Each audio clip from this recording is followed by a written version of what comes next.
मदद कर रहे थे, तो मुझे लगा कि नहीं ये विषय ज़्यादा हमें जानने की ज़रूरत है। जैसे एक नंबर प्रश्न है, क्या है? परमेश्वर है करके अगर मैं विश्वास नहीं करता, कोई कहता है ना मैं नास्तिक हूँ, आस्तिक नहीं हूँ, वो कहता है कि परमेश्वर है ही नहीं, परमेश्वर है करके मैं विश्वास नहीं करता। जैसे ये प्रश्न आपके बीच में आता है, आप एक परमेश्वर के जन हैं, परमेश्वर के सेवक हैं और परमेश्वर के सुसमाचार को लेकर आप जाते हैं, आप उस समय आपका जवाब क्या होना चाहिए? मेरी बात समझ रहे हैं? स्पष्ट है, प्रश्न स्पष्ट है। हमें प्रत्येक को जो हम विश्वास किए, देखिए प्रभु यीशु का जो शिक्षा है, प्रभु यीशु ने कहा मत्ती 28 अध्याय में, जिसको हम ग्रेट कमीशन बोलते हैं, उसमें क्या है? प्रभु यीशु ने क्या कहा? पहले के बाद उसने कहा जाओ, उसके बाद सुसमाचार प्रचार करो और सिखाओ। कई बातें हैं उसमें, बहुत सी बातें हैं। अगर हम विश्वासी हैं, हम परमेश्वर के सेवक हैं, हम परमेश्वर के जन हैं, तो हम जानते हैं अगर किसी के पास, अगर हम सिखाना चाहते हैं, हमारे बीच में ये प्रश्न लेके कोई आता है आपके और मेरे बीच में, हमारा क्या उत्तर होना चाहिए? वो कहता है, व्यक्ति कहता है नहीं परमेश्वर नाम का कोई चीज नहीं है, मैं विश्वास नहीं करता, फिर आप कैसे समझाएं? मैं कैसे समझाऊंगा? ये बहुत महत्वपूर्ण है। आप लिख सकते हैं, क्योंकि सबसे पहले तो हमें ये जानने की जरूरत है, बाइबल हमें सिखाती है कि परमेश्वर है और अपने आप को प्रकट करता है, कई तरीके से प्रकट करता है। पहली बात क्या है?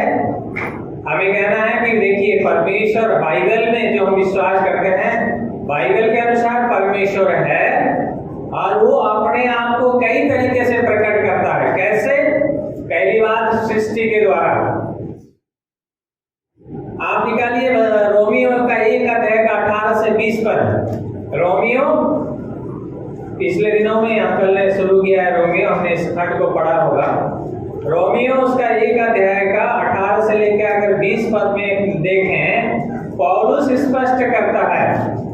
देखिए मैं पढ़ रहा हूं, आप ध्यान से सुनिए, जिसको मिल गया वो अपने बाइबल में देख सकता है।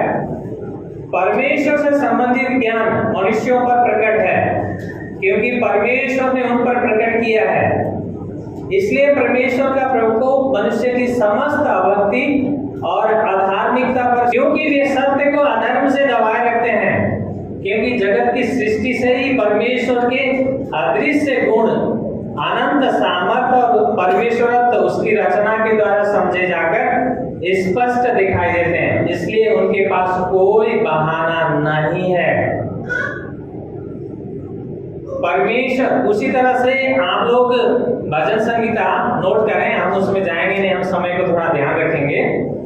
भजन संहिता 19 का 1 से लेके 4 पद में भी बाद में आप पढ़ें, उसमें भी परमेश्वर सृष्टि के द्वारा परमेश्वर बातें करता है। परमेश्वर अपने आप को सृष्टि के द्वारा प्रकट करता है। इस खंड में हमने देखा पौलुस स्पष्ट करता है उन लोगों के लिए जो कहते हैं परमेश्वर है ही नहीं, उनके लिए क्या? परमेश्वर के अदृश्य गुण, परमेश्वर की सामर्थ्य, ईश्वरत्व उसके सृष्टि में हमें दिखता है।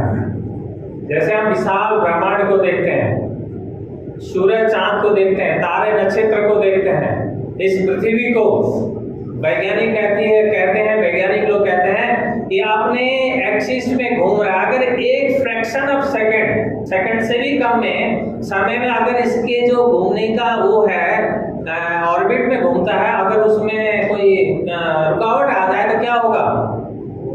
बहुत बड़ा विनाश हो सकता है। हम ये सारी सृष्टि से हम बता सकते हैं कि देखो भाई परमेश्वर अपने सारे ब्रह्मांड और सृष्टि से वचन कहता है, हम नहीं कह रहे हैं, हम दिखा सकते हैं परमेश्वर का वचन क्या कहता है। परमेश्वर है वो अपने सृष्टि के द्वारा अपने आप को, अपनी सामर्थ्य को क्या करता है? बताता है। दूसरी बात मेरे साथ निकालें, रोमियो 2 अध्याय उसका 14 से लेकर 16 पर। परमेश्वर ने जो हमारे प्रत्येक मनुष्य के अंदर जो विवेक डाल रखा है, विवेक, कॉन्शियंस जो डाल रखा है, उसके द्वारा हम वचन में देखें, वचन क्या कहता है? गैर यहूदी जिनके पास व्यवस्था नहीं सौभाग्य से व्यवस्था की बातों का पालन करते हैं, तो व्यवस्था उनके पास ना होने पर भी उस दिन वे अपने लिए आप ही व्यवस्था हैं। इसी प्रकार से व्यवस्था के कार्य अपने अपने हृदय में लिखा हुआ दर्शाते हैं और उनके विवेक भी साक्षी देते हैं और उनके विचार कभी उन्हें दोषी या कभी निर्दोष ठहराते हैं।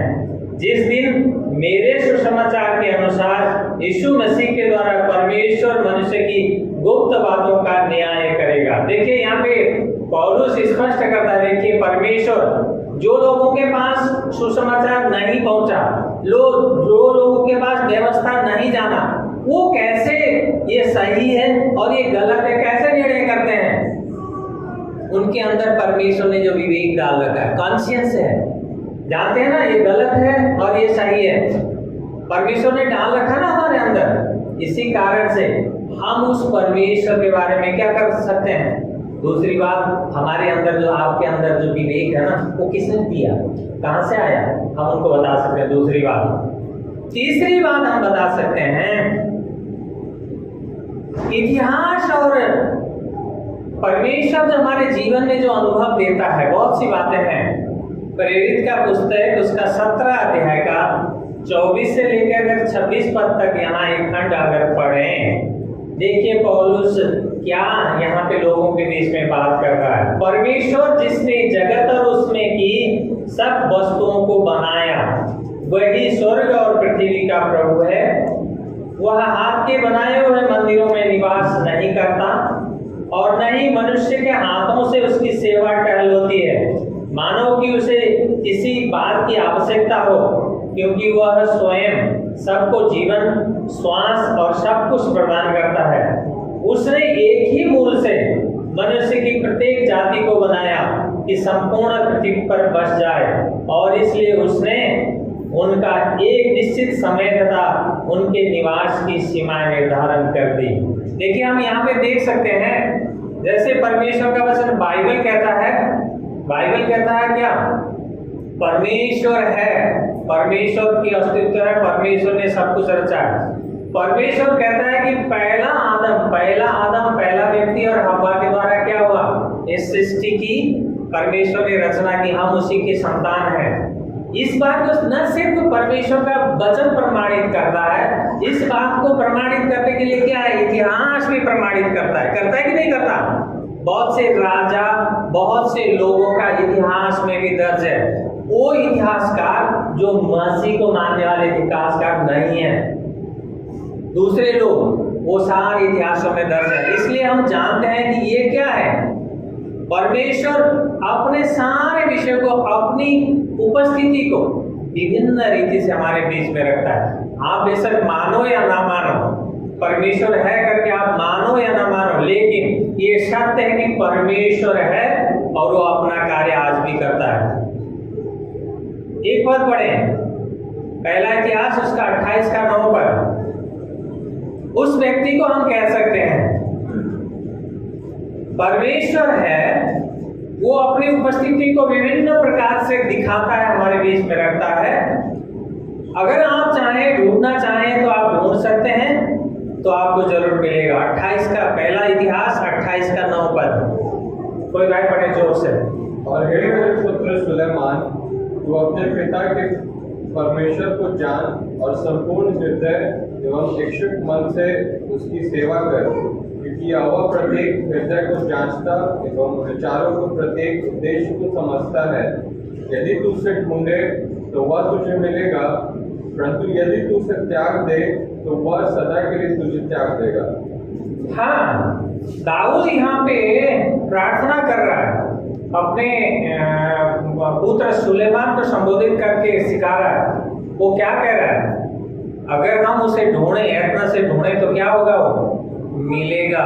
हम उस व्यक्ति को भी कह सकते हैं, देखिए परमेश्वर का वचन स्पष्ट है, अगर आप सच्चे मन से ढूंढोगे, उसके पास आओगे तो क्या होगा, आपको मिलेगा। क्योंकि वो व्यक्ति इनकार बेशक करे, लेकिन हमारे पास ये जवाब है, परमेश्वर है, वो अपने सृष्टि के द्वारा, हमारे अंदर जो विवेक डाल रखा है, विवेक के द्वारा, और इतिहास और विभिन्न बातों के द्वारा वो प्रमाणित करता है कि वो है, अभी भी मौजूद है। लेकिन वो उन्हीं लोगों को मिलता है जो उसको क्या करते हैं, संपूर्ण मन से उसको ढूंढते हैं, अर्थात उसके पास आते हैं। लेकिन बहुत लंबा सब्जेक्ट है, मैं और प्रश्न को कंप्लीट करने के लिए मैं थोड़ा सा आगे बढ़ता हूँ। पहला प्रश्न शायद भाई लोगों ने जिन्होंने लिखना है, मुझे आशा है लिख लिया होगा, क्योंकि हमारे पास आंसर होना चाहिए। हम जब कभी परमेश्वर का वचन उन लोगों के बीच में ऐसे प्रश्न को लेके आए तो हम उसको बांट सकें, उनके बीच में उत्तर दे सकें। दूसरा प्रश्न है, जैसे यहाँ पे लिखा है बोर्ड में, जिनको दिखता है वो देख सकते हैं। दूसरा प्रश्न है, लोग कहते हैं मुझे पता है मैं सिद्ध नहीं हूं, पर मैं इतना खराब भी तो नहीं हूं, इस कारण पाप के लिए ऐसा बड़ा क्या है? लोगों का प्रश्न होता है ना, आते हैं ना, कई लोग प्रश्न करते हैं, अरे नहीं हम मनुष्य हैं, सिद्ध कोई नहीं है, मैं भी ऐसा ही हूँ, सिद्ध नहीं, लेकिन मैं जानता हूँ मैं इतना खराब भी नहीं, मेरे पास ऐसे पाप के लिए ऐसा कुछ भयानक कुछ नहीं है। ऐसे लोग जो कहते हैं उनके पास हमारा क्या जवाब होगा, प्रत्युत्तर क्या होगा? मेरी बात समझ आ रही है या ऊपर से जा रहा है? समझ आ रही है ना? ठीक है। दूसरा प्रश्न है, अगर देखें तो पाप दूसरे लोगों के साथ कंपेयर करने की चीज नहीं है। हम उन्हें कह सकते हैं, अगर हमें कंपेयर करना है पाप, हमारे पाप के विषय में कंपेयर करना है, तो किसके साथ कंपेयर करें, तुलना करें? परमेश्वर के साथ जो पवित्र है। मनुष्य के साथ कंपेयर करके क्या होगा? मनुष्य के साथ तुलना करके क्या होगा? सभी पापी हैं। तो परमेश्वर के चरित्र के विषय में जो पाप है उसके चरित्र के विरुद्ध में कार्य करने वाली बात है, हम उसे समझा सकते हैं। जैसे पाप क्या करता है? परमेश्वर की व्यवस्था का उल्लंघन है, हम उन्हें बता सकते हैं। देखिए, नंबर 1, परमेश्वर का व्यवस्था उल्लंघन होता है जहां पाप है। दूसरी बात, पाप जीवन में है तो क्या है? अनाज्ञाकारिता को लाता है। दूसरी बात क्या होती है? हमारे जीवन में अनाज्ञाकारिता होती है। जहां पाप है वहां आज्ञाकारिता नहीं होती, ध्यान रखिएगा, अनाज्ञाकारिता पाप लेके आता है। तीसरी बात, पाप अगर है तो वहां दुष्टता होती है, समझ रहे हैं? दुष्टता। और पाप के कारण से मनुष्य व्यवस्था विहीन अवस्था में है। नेक्स्ट, खुद अपना परमेश्वर वो स्वयं बन जाता है। जहां पाप है क्या करता है? वो अपना परमेश्वर स्वयं बनता है, और वो चाहता है कि पाप के कारण परमेश्वर से अलग होकर स्वतंत्र जीवन जीने की आशा रखता है। लेकिन वचन क्या कहता है? परमेश्वर का वचन कहता है सबने पाप किया है और परमेश्वर की महिमा से रहित हैं। हम उस व्यक्ति को कह सकते हैं, जब मैं पाप में हूं, मैं खोई हुई अवस्था में हूं, अगर ऐसा महसूस करेंगे तभी आपको बचाने की आवश्यकता पड़ेगी, तभी सोचेंगे कि मैं इस पाप से कैसे बचूं। आप उसको बता सकते हैं। नंबर 1, रोमियो उसका 3 अध्याय का 23 पद सबको पता होगा, ज्यादातर लोगों को पता ही होगा। क्या लिखा है? सबने पाप किया और परमेश्वर की महिमा से क्या है? रहित हैं। दूसरी बात, रोमियो 3 अध्याय में पौलुस, अगर इस खंड को पढ़ें, एक खंड है 9 पद से लेके 18 पद से देखें तो परमेश्वर के पुराने नियम से बहुत से पदों को कोट करता है पौलुस पाप के बारे में। कैसे? देखिए, आइए मैं पढ़ता हूं उस खंड को। तो क्या हुआ? क्या हम उनसे अच्छे हैं? कदापि नहीं, क्योंकि हम यहूदियों और यूनानियों दोनों पर दोष लगा चुके हैं कि वे सबके सब पाप के वश में हैं। कोई समझदार नहीं, कोई भी नहीं जो परमेश्वर को खोजता है। सब भटक गए, वे सब ही निकम्मे बन गए हैं, कोई भलाई करने वाला नहीं, एक भी नहीं। उनका गला खुली कब्र है, वे अपनी जीभ से धोखा देते हैं, उनके होठों में सर्पों का विष है, उनका मुख सांप और कड़वाहट से भरा हुआ है, उनके पैर लहू बहाने को तत्पर रहते हैं, उनके मार्गों में विनाश और क्लेश हैं और उन्होंने शांति का मार्ग जाना ही नहीं। उनकी आंखों के समक्ष परमेश्वर का भय है ही नहीं। हम उसको बता सकते हैं। देखिए परमेश्वर का वचन कहता है एक भी मनुष्य धर्मी नहीं है, एक भी मनुष्य परमेश्वर का जो महिमा का लेवल है उस लेवल पे पहुंचता नहीं है। अपने कर्मों से, अपने कार्यों से कभी मनुष्य पाप से बच नहीं सकता, उसके दंड से नहीं बच सकता। आप कहते हो कि मैं पापी नहीं हूं, मैं तो क्या है एक सिद्ध मनुष्य नहीं हूं, मेरे में पाप तो है, दूसरों के साथ आप तुलना करते हो। नो, अगर तुलना करना है उस परमेश्वर से करो जो दंड देने के लिए तैयार है। पाप का परिणाम क्या है? मृत्यु है, दंड है, परमेश्वर का वचन कहता है। इसीलिए हमें सजग होना होगा। हम उसको बता सकते हैं हमारा परमेश्वर का सामर्थ संबंध को, परमेश्वर के साथ जो संबंध है वो तोड़ने वाला कौन है? पाप है। पहला मनुष्य जो परमेश्वर के साथ जो संबंध में था वो परिवार, पहला परिवार आदम और हव्वा, और परमेश्वर के साथ घनिष्ठ संबंध में परमेश्वर उसके साथ बात करता था, ये लोग उसके साथ बात करते थे और इनकी संगति होती थी। इनके पास कोई डर और कोई भय नहीं था, उनके साथ अच्छी रिलेशन में थे। लेकिन क्या हुआ? जैसे ही पाप ने उनके बीच में क्या हुआ? एंटर किया, पाप आया, क्या हुआ? संबंध टूट गया। हम उनको बता सकते हैं मित्रों ये आपके कारण नहीं है, आपके कारण ये पाप नहीं है। पाप तो पहला मनुष्य वहां से आ रखा है संबंध, लेकिन आप नहीं कह सकते कि मैं धर्मी हूं। ठीक है, परमेश्वर के साथ संबंध तोड़ने का काम किया इसने। और परमेश्वर के साथ हमारी दूरियां करने वाला कौन है? पाप है, पाप का परिणाम। हम धीरे धीरे धीरे जैसे हम सोचे हैं हमारे जीवन में एक गुनाह आए, दूसरा गुनाह आए, तीसरा गुनाह आए, धीरे धीरे धीरे क्या होगा? हम परमेश्वर से दूर होते चले जाएंगे, हमारा दूरियां बढ़ जाएंगी। पाप अगर जिसके जीवन में आता है, ध्यान रखिए, बहुत महत्वपूर्ण है। और परमेश्वर पाप को दंड देता है, मृत्यु दंड, आत्मिक और शारीरिक दोनों मृत्यु लाता है। वो क्या है? वो पाप है। बहुत से पद हैं हमारे पास, पढ़ेंगे एक पद, यशायाह 59 अध्याय, यशायाह के पुस्तक पुराने नियम में 59 अध्याय का 1 और 2 पद हम पढ़ेंगे। इन वर्षों को लिखिएगा भाई लोग, ताकि आपको फ्यूचर में काम आएगा, बहुत महत्वपूर्ण है। यहाँ इस तरह से लिखा है 59, यशायाह 59 उसका 1 और 2 पद पढ़ रहा हूँ। देखो यहोवा का हाथ ऐसा छोटा नहीं कि उद्धार न कर सके, नहीं उसका कान ऐसा बहरा है कि न सुन सके, परंतु तुम्हारे अधर्म के कामों ही ने तुम्हें तुम्हारे परमेश्वर से अलग कर दिया है और तुम्हारे पापों के कारण उसका मुख तुमसे छिप गया है, जिससे वह नहीं सुनता। बहुत स्पष्ट है परमेश्वर के वचन में। परमेश्वर का वचन जैसे हमने रोमियो 6 का 23 में क्या लिखा आपको पता है, सबको ज्यादातर लोगों को पता है क्या लिखा है? पाप की मजदूरी मृत्यु है, लेकिन यीशु मसीह का जो अनुग्रह है क्या है? वो अनंत जीवन है, हम जानते हैं। उसी तरह से आपको पता है एफिसियंस, जिनको नहीं पता वो लिख सकते हैं, एफिसी उसका 2 अध्याय के 1 से लेकर 3 पद में उस खंड को देखें तो पौलुस क्या लिखता है? हमारा पुराना जीवन के बारे में, जो पाप में मरी हुई अवस्था के बारे में लिखता है और समझाता है। हम क्या थे? मरे हुए थे, जो यीशु में विश्वास नहीं करते, जो यीशु के साथ नहीं है, यीशु के उस बलिदान पे जिन्होंने भरोसा नहीं किया, वो उनका जीवन क्या है? मरी हुई अवस्था।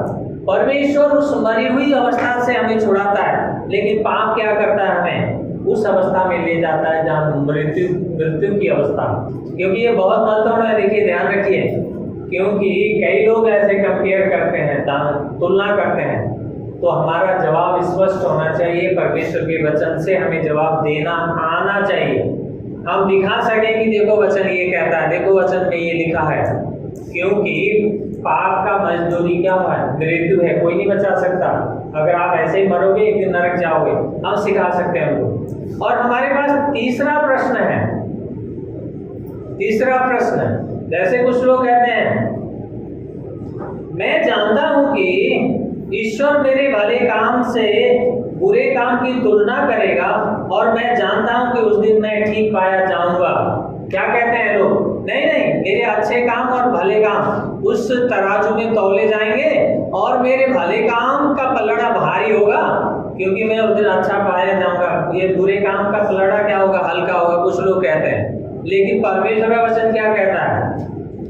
हमारे भले कार्यों से परमेश्वर खुश नहीं होगा। वो कहता है, परमेश्वर के वचन में क्या कहता है? खोलिए यशायाह उसका 64 का 64, यशायाह उसका 64 अध्याय उसका 6 पद, 64 अध्याय का 6 पद। इसमें इस तरह से लिखा है, क्योंकि हम तो सबके सब अशुद्ध मनुष्य कैसे हैं और हमारे धर्म के काम मैले चिथड़ों के समान हैं। हम सबके सब पत्ते के समान मुरझा जाते हैं और हमारे अधर्म के काम हमें वायु के समान उड़ा ले जाते हैं। और उस मनुष्य को हम बता सकते हैं, देखो तुम्हारे भले काम और तुम्हारे बुरे काम का पलड़ा मत देखो। परमेश्वर कहता है कि हमारे धर्म के काम क्या है? मैले चिथड़े हैं, कोई काम के नहीं है।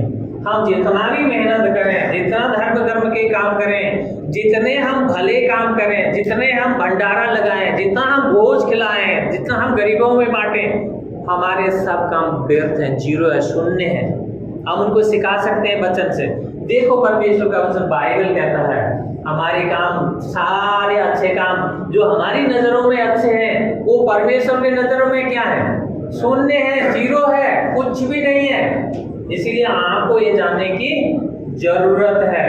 सिर्फ एक ही उपाय है। परमेश्वर का वचन क्या कहता है? आप उस समय दिखा सकते हो इफिसियों की पत्री उसका 2 अध्याय का 8 और 9 पद। पौलुस वहां पे लिखते हैं, इफिसियों 2 के 8 और 9 पद में क्या लिखते हैं? विश्वास के द्वारा अनुग्रह से हमारा उद्धार होता है, हमारे भले काम से उद्धार नहीं होता। वहां भी स्पष्ट करता है, क्या करता है? ये ना सोचो तुम क्या भले काम से तुम्हारा तराजू ज्यादा भारी हो जाएगा और तुम स्वर्ग चले जाओगे। नो, नहीं हो सकता, क्योंकि वचन क्या कहता है? सिर्फ विश्वास और उस अनुग्रह के कारण ये स्वर्ग जाने वाला विषय जो है ना, ये मुक्ति का विषय, जो उद्धार हम कहते हैं, उसका विषय बहुत गंभीर है। ये सिर्फ परमेश्वर का विषय है। ये आप और मेरे जीवन से कमाने वाली चीज नहीं है। वचन में लिखा है, देखिए ये लिखा है, हमारा विश्वास और उसकी अनुग्रह। सिर्फ विश्वास नहीं, विश्वास के साथ क्या है? परमेश्वर का अनुग्रह जब होगा, हमारे भले काम से नहीं, क्योंकि वो तो कहता है, वचन क्या कर रहा है? भले काम क्या है? मैले चिथड़े हैं, कोई काम के नहीं है। एक दिन बहन लोग जो ज्यादातर घर में पोछा ओछा का काम करती है ना, ये कपड़े जब ऐसे खराब हो जाते हैं, हम लोग पोछा लगाने के लिए दे देते हैं। लेकिन एक समय ऐसा आता है कि वो पोछा का काम में भी नहीं लेती। क्या होता है? चिथड़े हो जाते हैं, उनका क्या होता है? सिर्फ फेंक दिया जाता है, होता है ना ये। तो परमेश्वर का वचन बड़ा स्पष्ट है, एकदम क्लियर है। वो कहता है कि देखो, ना सोचो तुम भले काम करके स्वर्ग चले जाएंगे, ना सोचो। ये लिख, बाइबल ये कहती है, क्योंकि हमारा परमेश्वर का वचन क्या है? जिंदा है, जीवित है। वो ये कहता है, वो ये चाहता है कि भले कामों में निर्भर ना हो, परमेश्वर पे भरोसा रखें। हम उनको सिखा सकते हैं, बता सकते हैं, ठीक है? कोई जवाब नहीं है? हाँ, नंबर 4।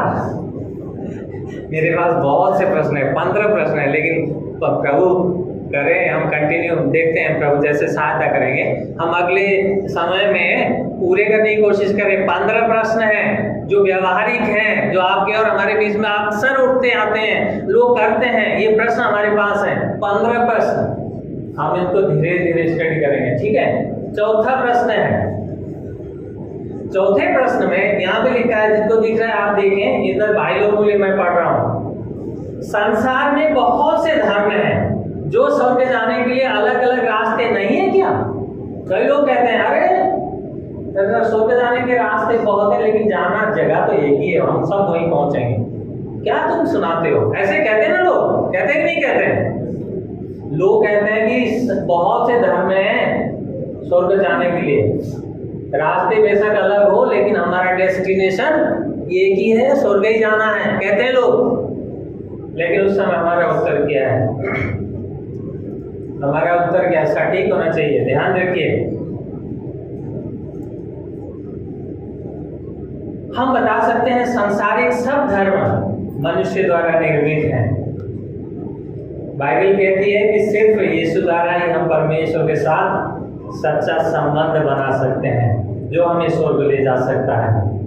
एक ही बात है, बाइबल स्पष्ट है, क्लियर कट है। यीशु सारे देवताओं में से एक देवता नहीं है। सभी भगवानों में एक यीशु भी को खड़ा कर लो भगवान, वो नहीं है। सिर्फ और सिर्फ यीशु के द्वारा ही स्वर्ग जा सकते हैं आप। बाइबल स्पष्ट कहती है। कैसे कहती है? देखिए लिखा है, आप पढ़िए प्रेरित का पुस्तक 4 अध्याय का 10 से लेके 12 पर। नोट करें, आप नोट करें, मैं पढ़ भी रहा हूँ, आप अपने किताब में नोट करें। जो नोट कर रहे हैं, बहुत से लोग कर रहे हैं, बहुत से लोग नहीं कर रहे हैं, जो भी हो, क्योंकि यहाँ पे स्पष्ट है। बहुत से लोग इस वचन को अच्छे से जानते नहीं हैं। 10 से लेके 12 पद यहाँ पे मैं पढ़ रहा हूँ। देखिए, पतरस लोगों के बीच में बात कर रहा है।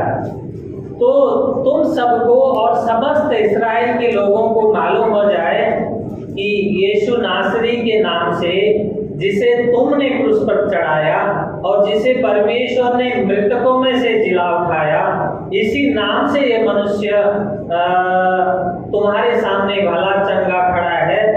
यह वही पत्थर है जिसे तुम राजमिस्त्रियों ने ठुकरा दिया था, परंतु यही कोने का पत्थर बना, किसी दूसरे के द्वारा उद्धार नहीं, क्योंकि स्वर्ग के नीचे मनुष्य में कोई दूसरा नाम नहीं दिया गया है जिसके द्वारा हम उद्धार पाएं।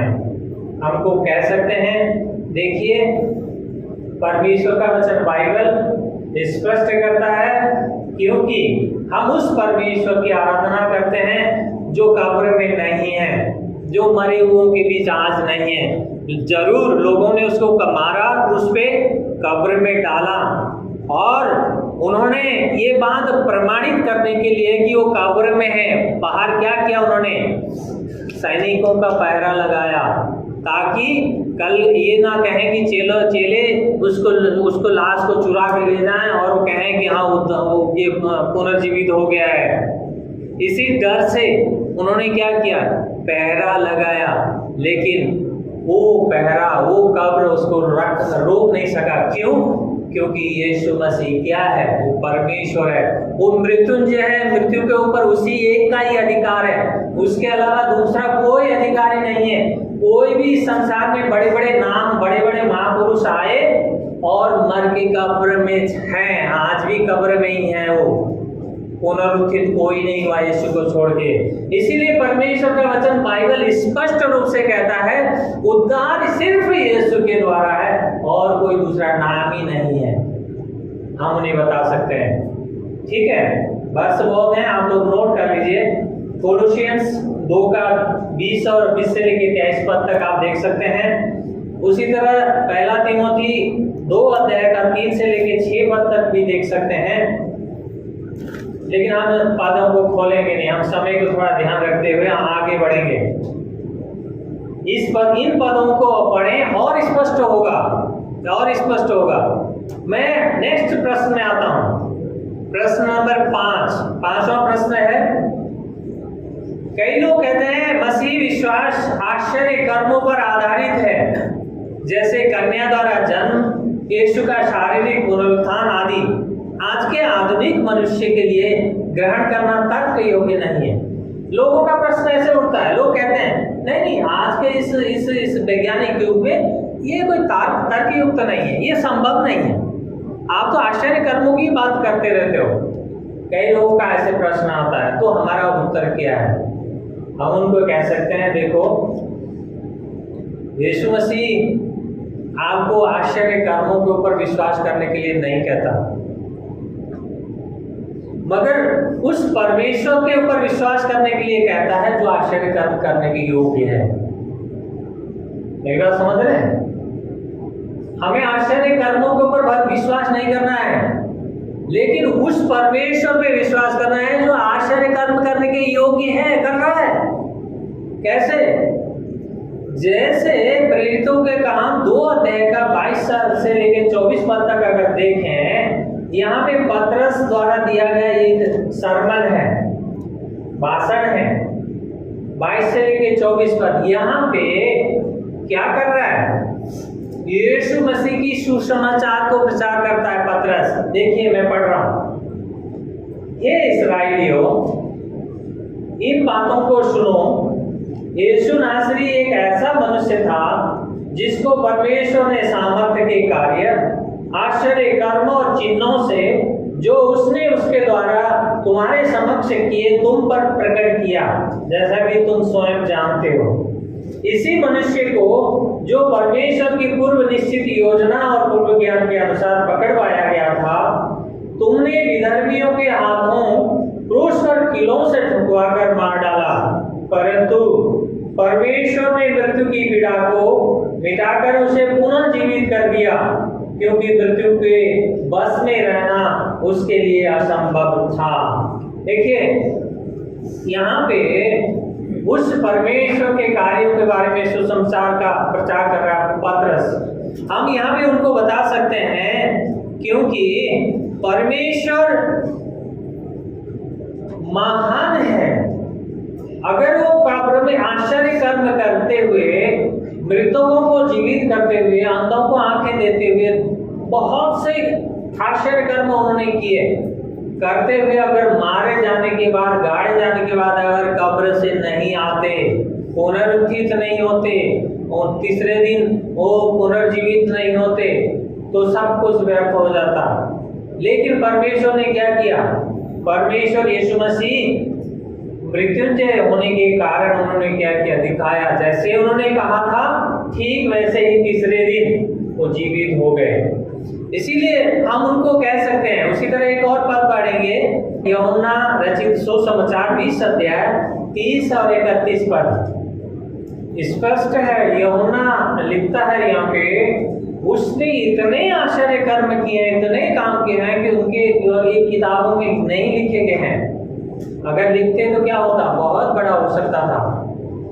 लेकिन उसने कुछ थोड़े से आश्चर्य कर्म को जो हमारे बीच में रखा है, क्यों रखा?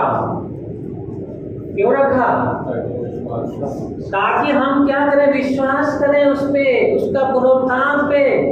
हम जाने वो परमेश्वर है, वो हमें उद्धार देने के योग्य है। इसीलिए हमारा परमेश्वर क्या है? आश्चर्य कर्म का परमेश्वर है, उद्धार देने के योग्य परमेश्वर है। इसीलिए हमारे जो मसीही जीवन में जो मसीह बनते हैं, जो परमेश्वर का अपना प्रभु और उद्धारकर्ता ग्रहण करते हैं, वो क्या बन जाते हैं? उनका जीवन परिवर्तन हो जाता है, उनका जीवन बदल जाता है, वो नया मनुष्य बन जाते हैं। एक चरवाहा राजा बना सकता है परमेश्वर, एक ऐसा कलीसिया को सताने वाले को परमेश्वर एक संत बना सकता है। ऐसा हमारा एक परमेश्वर है। हम उनको बता सकते हैं, उनके सामने रख सकते हैं। नेक्स्ट प्रश्न है, प्रश्न नंबर 6। यदि परमेश्वर प्रेमी दयालु है तो क्यों वह संसार में दुख, दुष्टता और अन्याय होने देता है? अक्सर लोग प्रश्न करते हैं, करते कि नहीं करते? करते। ऐसे प्रश्न आता है तो आपके और मेरे पास जवाब क्या होना चाहिए? हमारा जवाब स्पष्ट होना चाहिए। संसार का दुख, दुष्टता एवं अन्याय पाप का प्रतिफल है। यह सब परमेश्वर ने नहीं लाया। हम उनको कहाँ ले जा सकते हैं? उत्पत्ति के पुस्तक में 3 अध्याय में, वहां 3 अध्याय का 14 से लेके 24 पद में अगर आप पढ़ो, उस खंड को पढ़ो, वहां क्या है? उस पाप का परिणाम है जो हव्वा ने और आदम ने, दोनों ने पाप किया, उसका परिणाम है, पाप का प्रतिफल है। हम उन मनुष्य को दिखा सकते हैं, देखो परमेश्वर ने नहीं लाया। ये जो कष्ट आया, परमेश्वर ने आदम को कहा तू अपनी माथे की पसनी के द्वारा क्या करेगा? रोटी खाएगा। स्त्री को क्या कहा? तू बच्चे जनेगी तो क्या होगा? बहुत पीड़ा के साथ जनेंगी। ये उस समय परमेश्वर ने कहा। देखो दुख का शुरुआत कहाँ से हो रहा है? पाप आने के साथ साथ ही परिणाम पाप का निकल रहा है। ये पृथ्वी कांटे और उठकारे उगाएगी, क्योंकि उससे पहले नहीं थे। पाप का परिणाम शुरू हो गया वहां पे। ये क्या हुआ? परमेश्वर ने नहीं लाया। पाप का प्रतिफल है हमारे लिए, हम उनको बता सकते हैं। उसी तरह से बहुत से जगह है, भजन संहिता 51 का 1 से 3, हम नहीं खोलेंगे उस खंड को। 51 उसका 1 से लेके 3 पद में देखोगे तो वो वही खंड बातें वहां पे करता है। लेकिन एक बात हमें समझना है, बाइबल क्या कहती है। वास्तव में परमेश्वर तो प्रेमी, दयालु और धार्मिक और न्यायी है। बाइबल हमें ये सिखाती है।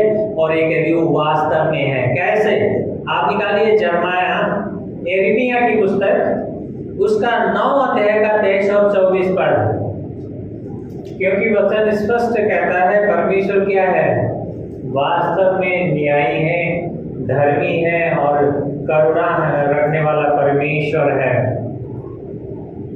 उसी तरह से परमेश्वर क्या चाहता है? परमेश्वर चाहता है कि मनुष्य उसकी ओर फिरे और परमेश्वर का उद्देश्य उसके जीवन में पूरा करे। आप उत्पत्ति उसका 50 अध्याय का 19 और 20 पद कोई भाई पढ़ें। उत्पत्ति जेनेसिस चैप्टर 50 वर्स 19 एंड 20। परमेश्वर दयालु और करुणा का सागर होने के कारण ही जो हम उसके जीवन के साथ क्या हो रहा था? बुराई हो रहा था। उसके भाइयों ने क्या किया था? उसको पहले तो मारना चाहा। आप सब जानते हैं यूसुफ के बारे में। पहले तो उसको मारना चाहा, उसको गड्ढे में डाल दिया। उसके बाद क्या किया? उसको बेच दिया। लेकिन जहां भी गया उसके साथ क्या थी? कष्ट ही था। पोतीफर के घर में गया, वहां क्या था? समस्या थी उसके लिए, विपरीत परिस्थिति थी। और लेकिन परमेश्वर जानता था, वो दयालु था और दयालु है, क्योंकि उसने क्या किया? उन सारी परिस्थितियों से उसको उठा के क्या कर दिया? सिंहासन में बिठा दिया। परमेश्वर दयालु है, करुणा का सागर, हम जानते हैं। क्योंकि देखिए एक चीज है, कोई व्यक्ति संसार में इस सपोज मान लो हमारे गलियों में महिला मैंने कपड़ों के साथ, बाल बहुत बड़े बड़े हैं और बहुत महिला है, नहाया नहीं कई दिन से है, अगर ऐसे ही घूम रहा है। लेकिन यहाँ हमारे पास साबुन की अच्छी साबुनों की फैक्ट्री भी है, बहुत अच्छे खुशबूदार साबुन भी हैं। तो हम कहें कि अरे ये क्यों ऐसे महिला है, साबुन इतनी अच्छी हैं, बोलने से होगा क्या? नहीं होगा भाई। अप्लाई करना पड़ेगा, साबुन को लेके नहाना पड़ेगा, तभी तो साफ होगा। नहीं होगा क्या? साबुन है, इतने अच्छी ब्रांडेड कंपनी फैक्ट्रियां हैं, क्या होने से होगा क्या? नहीं हो सकता। ठीक उसी तरह से अगर हम कहें परमेश्वर प्रेमी है, दयालु है, हम जानते हैं हम बुराई करें, पाप करें, अधर्म करें, उसी के अधर्म के रास्ते पे चलें, परमेश्वर दंड दे और चोटी लगाए हमारे जीवन में, तो ये कैसे होगा? फिर कैसे कहेंगे कि भाई परमेश्वर तो प्रेमी है, परमेश्वर दयालु है, फिर मेरे जीवन में ये सब क्या आ रहा है, क्यों हो रहा है, मैं ही क्यों हूं ऐसा? कैसे होगा? क्या नहीं हो सकता। इसीलिए स्पष्ट है, हमें पता होना चाहिए कि परमेश्वर, आप लोग पढ़ सकते हैं फिलिपियो 1 अध्याय का 12 से 14 पद में भी पढ़ेंगे तो इस बात को देखेंगे। मैं भी खोलूंगा, नहीं समय हो गया है, लेकिन भाई लोग बाद में पढ़ सकते हैं। लेकिन हमें जानने की ये जरूरत है कि हम एक विश्वासी, हम एक परमेश्वर के एक गवाह, परमेश्वर के गवाह, परमेश्वर के वचनों को लेके चलने वाले लोगों के पास हमारे पास जवाब होना चाहिए। हमें तैयार रहना चाहिए कि परमेश्वर का वचन क्या कहता है और कहाँ लिखा है। हमें इन वचनों को बार बार हम देखें, बार बार हम मनन करेंगे, क्या होगा? हम थोड़ा बहुत जवाब दे पाएंगे कि नहीं दे पाएंगे? अवश्य दे पाएंगे। प्रश्न बहुत हैं, 15 प्रश्न हैं। हम कोशिश करेंगे आने वाले दिनों में, और प्रभु ने चाहा तो और 15 प्रश्न तक हम पहुंचेंगे। ठीक है, तो समाप्त करते हैं।